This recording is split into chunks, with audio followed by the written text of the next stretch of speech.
Bismillahirrahmanirrahim. Assalamualaikum warahmatullahi wabarakatuh. Saya Ahmad Hudairi. Dan saya Muhammad Syukron. Saya Marmeti Ahmad. Dan saya Wita Purnamasari. Kami dari kelompok 4 kelas 3D semester 3 dalam mata kuliah Psikologi Keagamaan, jurusan Sosiologi Agama, Fakultas Usuluddin dan Studi Agama, Universitas Islam Negeri Mataram. Dalam video ini, kami akan membahas terkait dengan manusia sebagai makhluk individu dan manusia sebagai makhluk sosial, serta hubungan manusia dengan lingkungannya. Tanpa perlu berlama-lama lagi, kita langsung saja menuju ke pembahasannya.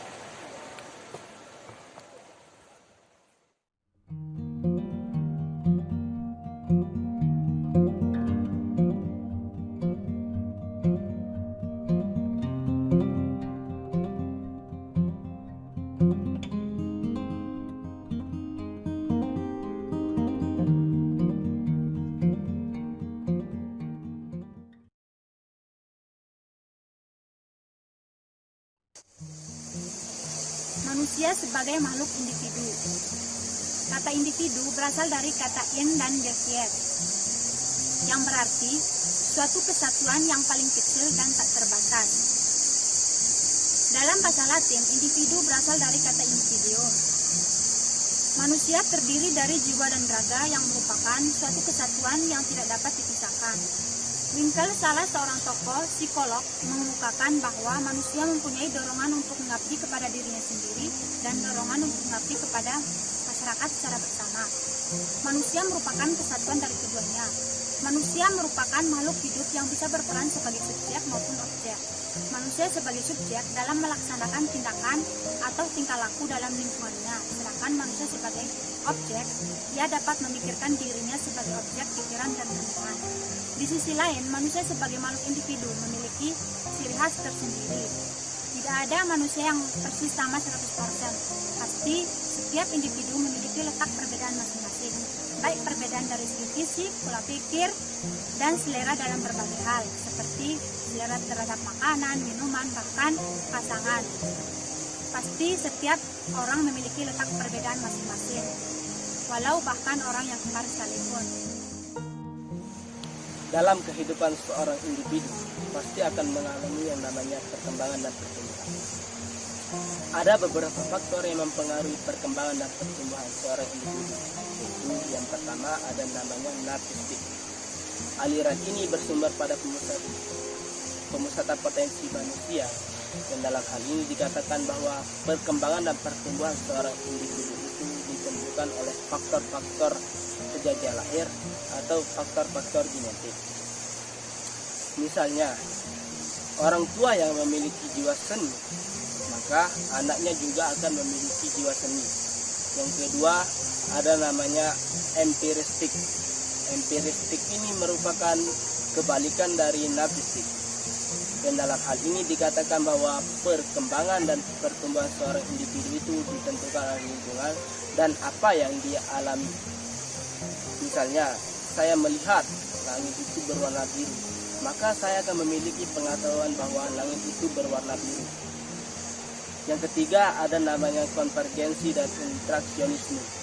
Konvergensi dan interaksionisme ini merupakan perpaduan antara narsistik dan empiristik.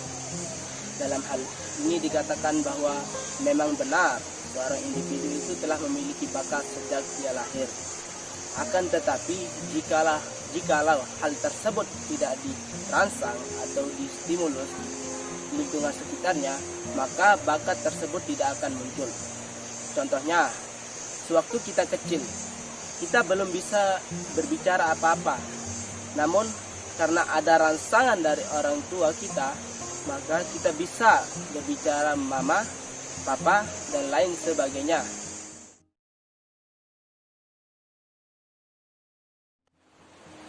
Manusia sebagai makhluk sosial. Kenapa manusia dikatakan sebagai makhluk sosial? Ada dua sebab mendasar kenapa manusia dikatakan sebagai makhluk sosial. Yaitu yang pertama, manusia tidak dapat hidup sendiri. Kita sebagai manusia tidak dapat menjalani kehidupan ini seorang diri. Kita pasti membutuhkan hadirnya orang lain dalam hidup kita. Bahkan dasar-dasar pokok kehidupan kita itu diproduksi atau dibuat oleh orang lain, seperti makanan, minuman, pakaian, tempat tinggal, dan lain sebagainya. Itu dibuat dan diproduksi oleh orang lain. Maka bagaimana mungkin ada yang mengatakan bahwa dirinya mampu hidup tanpa hadirnya orang lain? Itu tidak mungkin. Sebagaimana Aristoteles juga pernah mengatakan bahwa manusia adalah zoon politikon, yaitu makhluk yang hidup bermasyarakat, yang artinya bahwa kita sebagai manusia memiliki naluri untuk hidup bersama dan tidak dapat hidup sendiri. Sebagai contoh, jikalau kita membaca sejarah, jikalau kita melihat dari konteks keagamaan, kita akan menemukan bahwa dahulu ketika Nabi Adam berada di surga, beliau merasa gelisah. Gelisah karena apa? Karena tidak adanya yang sejenis dengan beliau di sana. Akibatnya Allah Subhanahu wa taala memerintahkan kepada malaikat untuk menciptakan seorang manusia yang akan menjadi pasangan dari Nabi Adam. Maka terciptalah Hawa.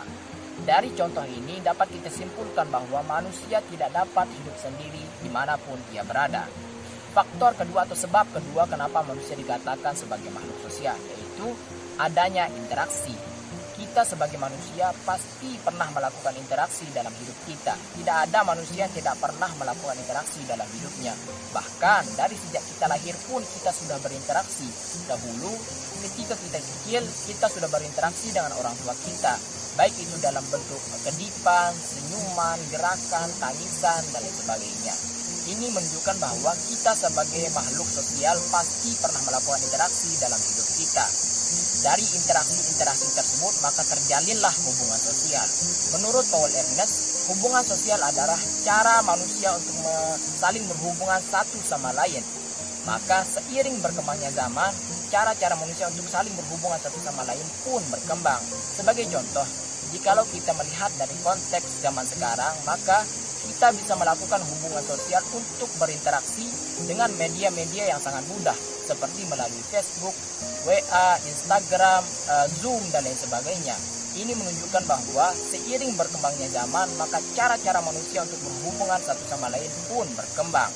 Itulah sebab-sebab kenapa manusia dikatakan sebagai makhluk sosial, yaitu yang pertama, manusia tidak dapat hidup sendiri dan adanya interaksi.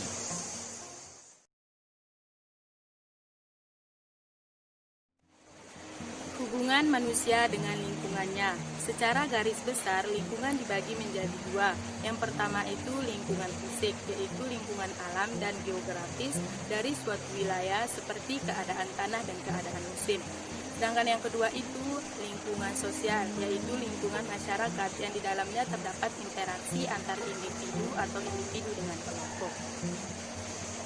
Lingkungan sosial ini pun dibagi menjadi dua. Yang pertama itu lingkungan sosial primer, yaitu lingkungan yang dimana hubungan antar individunya sangat erat seperti di keluarga.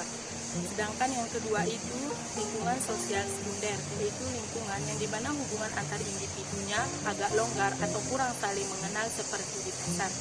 Antar manusia dengan lingkungannya terdapat hubungan timbal balik, seperti lingkungan yang memberi pengaruh terhadap individu, begitupun sebaliknya. Ada beberapa sikap yang timbul dari seseorang individu. Yang pertama itu individu yang menolak lingkungannya, yaitu seseorang individu yang tidak sesuai dengan keadaan atau norma-norma, maka ia memberi pengaruh terhadap lingkungannya.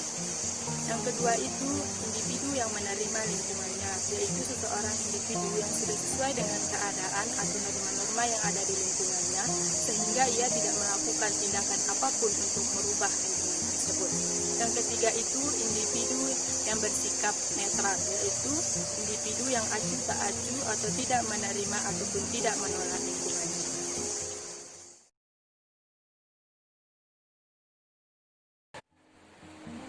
Kesimpulannya adalah bahwa kita sebagai makhluk individu, kita harus bisa memaksimalkan potensi dalam diri kita masing-masing. Dan sebagai makhluk sosial, kita harus menjaga hubungan baik kita dengan masyarakat agar tidak adanya kesenjangan sosial. Dan yang terakhir, kita sebagai makhluk yang diciptakan oleh Allah Subhanahu wa taala di atas muka bumi sebagai khalifah, maka kita harus menjaga lingkungan dengan tidak membuang sampah sembarangan, tidak menebang pohon sembarangan dan lain sebagainya. Sebagaimana firman Allah Subhanahu wa taala dalam surah Al-A'raf ayat 56 yang berbunyi, "Wala tufsidu fil ardi ba'da islahiha", yang artinya, dan janganlah kamu berbuat kerusakan setelah diciptakan dengan baik. Mungkin sekian yang bisa kami sampaikan. Wassalamualaikum warahmatullahi wabarakatuh.